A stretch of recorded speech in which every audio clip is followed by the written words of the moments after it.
Long ago, when the drums of power echoed louder than the cries of the people, there rose a kingdom called Karama, blessed with rivers of fish, soil rich with grain, and trade routes that kissed the horizon. Outsiders called it fortunate. Its people called it home.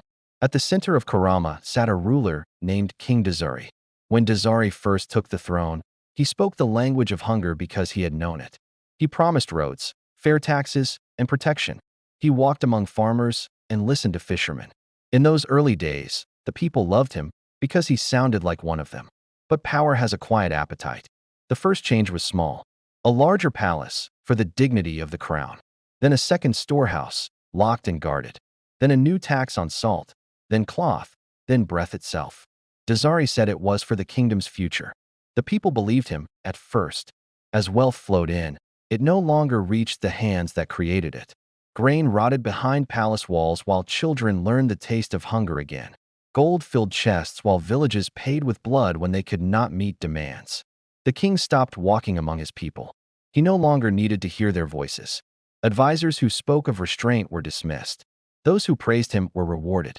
And greed found a throne. Beyond Karama, other rulers watched and learned. In the desert kingdom of Zamra, Queen Ashanti ruled with sharp eyes and sharper ambition. Her land had little, but her taxes were heavy.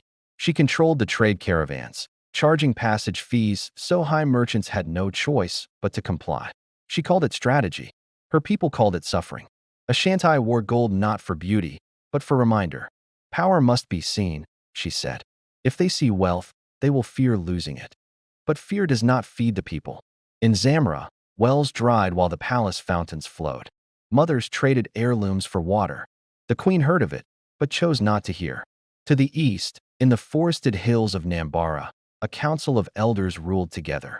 They once balanced each other, but greed taught them unity of a darker kind. They sold land to outsiders for personal gain, pushing villagers deeper into the forest, closer to danger. When resistance rose, the council hired mercenaries using the very money taken from the people. Each ruler believed their greed was different. Each was wrong. Years passed. Kingdoms grew richer on paper and poorer in spirit. Songs lost their joy. Markets lost their noise. Children learned early that silence was safer than truth. Then came the drought. Rain refused to fall across the land. Crops failed. Rivers shrank. Hunger knocked without mercy. The people looked to their rulers, the ones who had taken so much, for help. But greed does not know how to give. King Dazari opened his storehouses only enough to quiet unrest, not enough to save lives. Queen Ashanti raised taxes, believing scarcity was an opportunity. The Council of Nambara fled to the hills with their wealth. The people began to understand something dangerous. Their rulers feared hunger less than losing power. In Korama, a farmer named Bako watched his children grow thin while wagons of grain rolled past his village toward the capital. One night, he followed them. What he saw broke something inside him. Storehouses stacked to the ceiling, guarded by soldiers who ate well and laughed loudly. Bako did not shout. He did not steal. He remembered. Across the kingdoms, memory became resistance.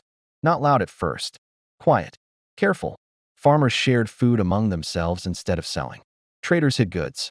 Soldiers questioned orders. Drums stopped playing praise songs. Greedy rulers grow deaf before they grow blind.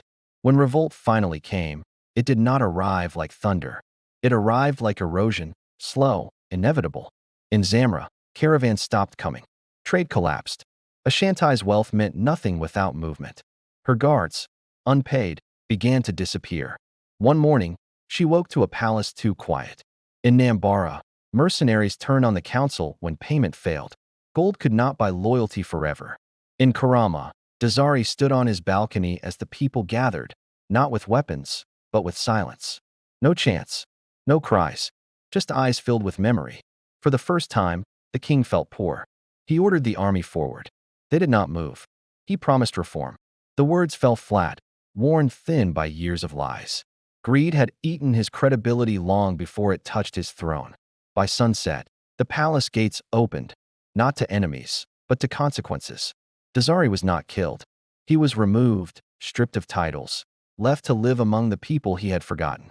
He learned hunger again, this time without power. The fall of Karama shook the region. Some rulers changed. Others doubled down. Greed, after all, is stubborn. But the people remembered.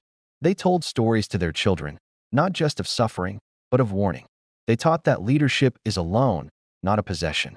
That wealth taken without care poisons the hand that holds it. And though new kings rose and new queens wore crowns, one truth remained carved into the soil of the land. Africa did not suffer because it lacked riches. It suffered because too many who held power loved wealth more than people. Greed built palaces, but it destroyed kingdoms. And history, patient and unforgiving, always came to collect its debt.